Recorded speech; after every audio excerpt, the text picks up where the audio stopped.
Aujourd'hui, nous allons découvrir l'un des insectes les plus impressionnants et aussi les plus redoutés du monde, le frelon asiatique.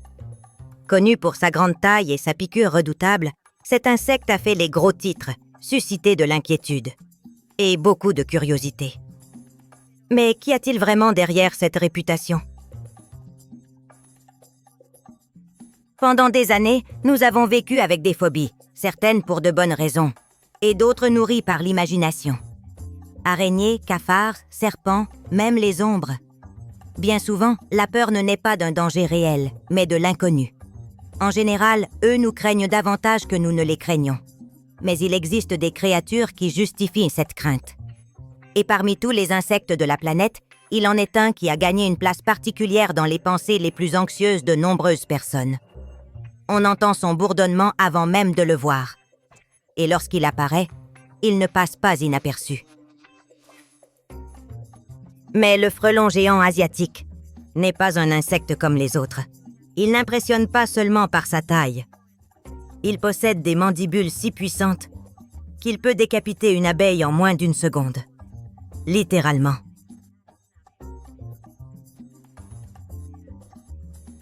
Bien qu'il ne cherche pas directement le conflit avec les humains, sa piqûre peut être dangereuse. Pas seulement à cause de la douleur intense qu'elle provoque, mais aussi en raison de la puissance de son venin, capable de déclencher des réactions graves. Pourtant, le véritable danger ne réside pas dans ces rencontres avec nous, mais pour nos abeilles. Les abeilles, ces travailleuses infatigables qui pollinisent les cultures et soutiennent une grande part de l'équilibre naturel, n'ont aucune défense naturelle contre ce prédateur venu d'ailleurs. Une seule attaque de frelon peut anéantir des milliers d'abeilles en l'espace de quelques heures. Et c'est cela qui en fait une menace globale, au-delà de la peur personnelle qu'il peut inspirer. La nature a créé de nombreux prédateurs, mais peu sont aussi efficaces, rapides et organisés que celui-ci. Et tandis que beaucoup d'insectes fuient au premier signe de danger, celui-ci se jette droit dessus. Où vit ce frelon?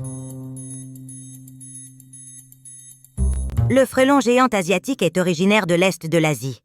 Il habite principalement des pays comme le Japon, la Chine, la Corée et une partie de l'extrême-orient russe. En 2019, des spécimens ont commencé à être détectés en Amérique du Nord, plus précisément dans l'État de Washington aux États-Unis. Son apparition là-bas a provoqué une réaction immédiate chez les apiculteurs et les scientifiques, inquiets de l'impact que cela pourrait avoir sur les populations locales d'abeilles. Une actualité bien réelle. En 2020, quelque chose de très étrange s'est produit aux États-Unis. Certains apiculteurs ont retrouvé leurs ruches détruites, comme si quelque chose de très puissant et rapide les avait attaqués. Le principal suspect, le frelon géant asiatique. Ce frelon, qui vit normalement en Asie, est apparu pour la première fois en Amérique du Nord. Depuis, des scientifiques et des experts travaillent d'arrache-pied pour éviter qu'il ne continue de se propager. Ils ont installé des pièges et étudié son comportement afin de protéger les abeilles, qui sont très importantes pour les fleurs, les arbres et les aliments que nous mangeons. À quoi ressemble physiquement cet insecte? Commençons par sa tête. D'un orange jaunâtre intense, elle semble conçue pour ne pas passer inaperçue dans la nature. Elle est ornée de nuances de jaune, de brun et de fauve qui se mêlent comme un avertissement visuel. Ses grands yeux sombres, d'un brun presque noir, sont capables de détecter le moindre mouvement autour de lui, ce qui en fait un prédateur visuellement létal. Mais ce qui est vraiment alarmant, ce sont ses énormes mandibules. Celles-ci ne sont pas de simples outils de mastication. Elles sont faites pour décapiter des proies comme les abeilles ou même des mantes religieuses. Et elles le font avec une telle efficacité qu'on dirait que cela ne leur demande aucun effort. Elles sont rapides, précises et brutales. À l'intérieur de ses mandibules, le frelon dissimule une dent noire très particulière, une sorte de lame naturelle qu'il utilise pour creuser, percer des trous et construire des nids, ou même pour se frayer un passage lorsqu'il s'infiltre dans les structures d'autres ruches. Son thorax, d'un brun foncé robuste, fait office de centre de commandement du frelon. C'est de là que s'étendent ses ailes puissantes, qui lui permettent de parcourir de grandes distances et d'attaquer avec rapidité. Ces insectes peuvent atteindre une envergure allant jusqu'à 7,5 cm, ce qui est vraiment impressionnant, et même perturbant pour une guêpe. L'abdomen est une autre partie remarquable de son corps. Volumineux, ferme, et orné des bandes désormais légendaires du frelon géant asiatique. Ses couleurs vont du jaune vif et du noir profond jusqu'aux teintes sombres d'orange et de brun, ce qui lui confère une allure imposante et clairement intimidante. Ces couleurs ne sont pas qu'un simple ornement. Dans la nature, elles représentent souvent un signal clair de danger. Un détail curieux se trouve dans ses pattes. La paire avant est d'un orange jaunâtre vif, tandis que les 4 autres sont d'un brun foncé discret, conçus pour offrir stabilité et adhérence sur diverses surfaces. Cette différence de couleur ne lui donne pas seulement une allure particulière, elle peut aussi jouer un rôle dans l'identification et le comportement social au sein de la ruche. Et bien sûr, il y a son arme la plus redoutée, l'aiguillon. Pas n'importe quel aiguillon, mais le plus grand parmi toutes les espèces de guêpes. Il peut atteindre jusqu'à 6 mm de longueur.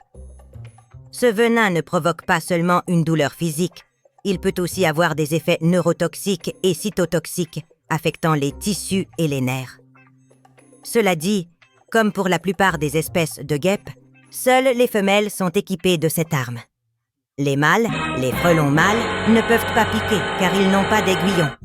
Il se trouve que l'aiguillon est une version spéciale d'un organe que seules les femelles possèdent, appelé ovipositeur, qui sert à l'origine à pondre des œufs. Mais chez les guêpes, cet organe a évolué et s'est transformé en une sorte d'arme secrète. Les femelles du frelon géant asiatique utilisent leur aiguillon comme un outil de défense particulièrement sérieux. Et ce n'est pas pour rien. Cet aiguillon injecte un venin puissant, rempli d'une substance appelée mastoparane, qui endommage les tissus et provoque une brûlure intense, comme si vous vous étiez brûlé avec quelque chose de très chaud. Et pour ne rien arranger, le venin contient aussi de la mandaratoxine, une neurotoxine qui peut paralyser de petits animaux. Parfait pour chasser. Maintenant, attention à ceci. Littéralement, le venin du frelon géant, ce n'est pas une plaisanterie. Sa neurotoxine peut être très dangereuse, surtout si quelqu'un est allergique ou s'il se fait piquer par plusieurs frelons à la fois. Et oui, il y a eu des cas où cela s'est produit. Mais voici le plus fou. Il existe des rapports selon lesquels ces frelons peuvent même projeter leur venin directement dans les yeux de leurs ennemis, comme des super-vilains avec spray toxique intégré. Bien que cela n'ait pas encore été étudié en profondeur, l'idée d'un frelon te visant comme un tireur d'élite n'a rien de drôle. Alors mieux vaut garder ses distances, car avec ces bestioles, le plus sage est de regarder, admirer et ne pas déranger. Bien que les frelons géants asiatiques aient la réputation d'être de redoutables chasseurs, ils ont aussi leur petit côté gourmand. À certaines périodes de l'année, ils troquent les protéines pour le sucre, se régalant de sève de chêne et de nectar comme à un buffet à volonté. Leur vie suit un cycle annuel. Tout commence avec une reine solitaire qui, après s'être accouplée à l'automne, s'offre des vacances hivernales.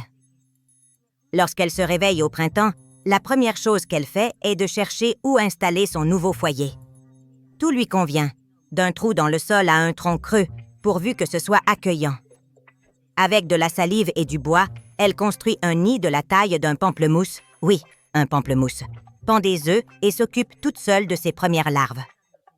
Lorsque ces larves grandissent et deviennent des ouvrières, entre mai et juillet, elles prennent le relais de la reine et commencent à bâtir un nid plus grand et plus résistant.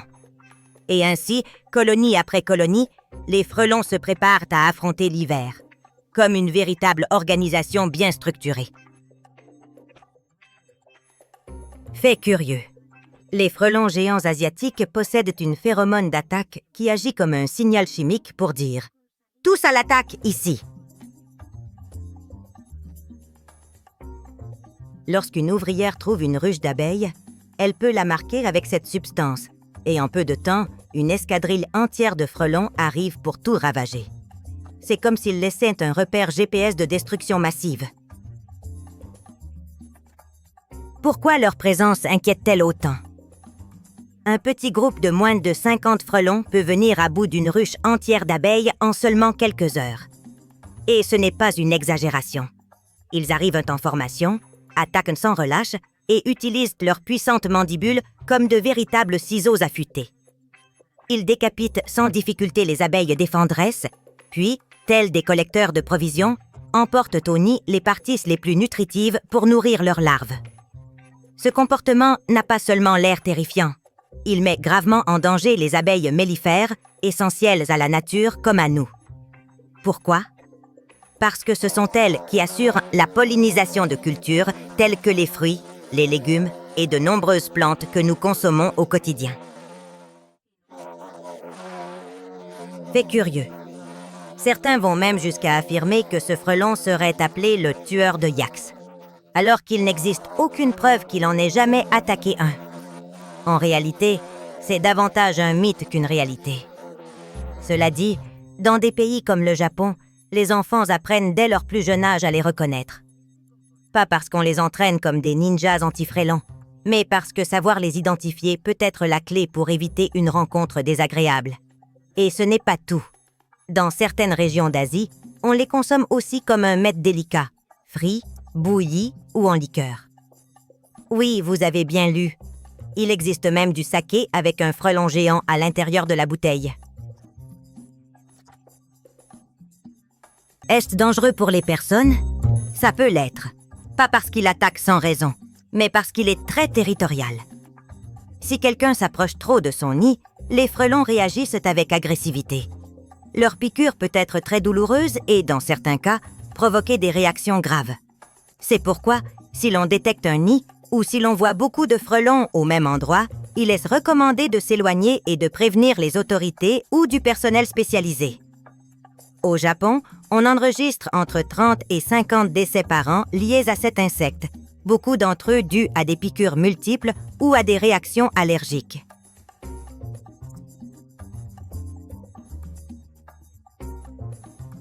Alors, devons-nous en avoir peur? Non. Ce que nous devons avoir, c'est du respect. Le frelon géant asiatique n'est pas un insecte malfaisant. Il remplit simplement sa fonction dans la nature. Chasser, nourrir ses petits et protéger son foyer. S'il ne se sent pas menacé, il n'a aucun intérêt à attaquer les personnes.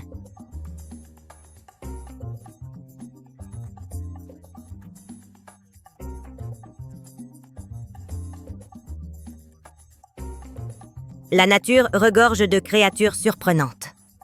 Certaines nous impressionnent par leur taille, d'autres par leur comportement. Le frelon géant asiatique nous rappelle que même les plus petits jouent un rôle déterminant dans l'équilibre de la planète. Si vous en redemandez de plus impressionnantes créatures, mettez un like, abonnez-vous et activez la petite cloche pour ne rien manquer de nos prochaines aventures.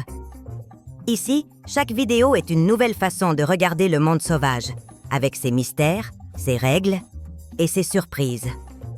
Êtes-vous prête à découvrir le prochain prédateur, maître du camouflage ou géant de la nature? On se retrouve pour le prochain voyage au cœur du sauvage. À la prochaine!